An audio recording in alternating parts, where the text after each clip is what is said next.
Bonjour à tous, aujourd'hui, à l'aide de ce poutoun, je vais vous présenter 15 faits divers et variés qui se sont déroulés au cours du mois d'avril 2017.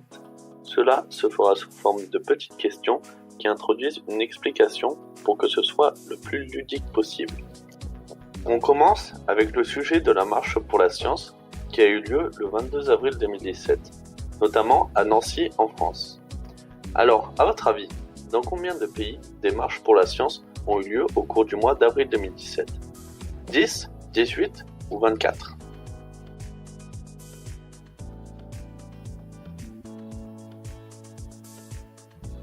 « 24, en effet, dont le pays d'origine des États-Unis. Ce mouvement est né de scientifiques mécontents du traitement réservé par Donald Trump, plus précisément de son attitude vis-à-vis de la science et des scientifiques. Passons maintenant à l'art, et plus précisément le cinéma, avec la sortie le 12 avril 2017 du film Fast and Furious 8, avec de célèbres acteurs tels que Vin Diesel, Dwayne Johnson, Charlize Theron ou encore Jason Statham. La question est, combien le film a-t-il rapporté seulement 5 jours après sa sortie ? 532 millions de dollars, 486 millions de dollars ou 454 millions de dollars ? 532 millions de dollars. Le film finira même par dépasser le milliard, ce qui le fait rentrer dans le cercle très fermé des films qui ont dépassé le milliard. Voyageons à présent.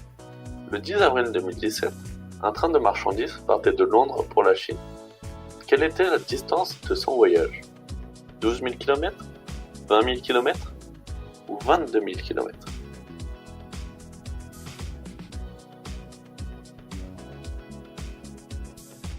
« 12 000 km. Sa particularité ? C'est que c'est le premier train de marchandises à faire ce trajet. Ce trajet dure environ 3 semaines tout de même, ce qui rappelle l'ancestrale route de la soie.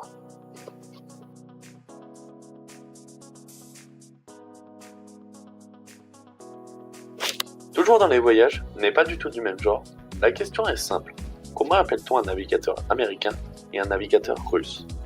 Astronaute et spationaute ? Cosmonaute et astronaute ? Spationaute et cosmonaute.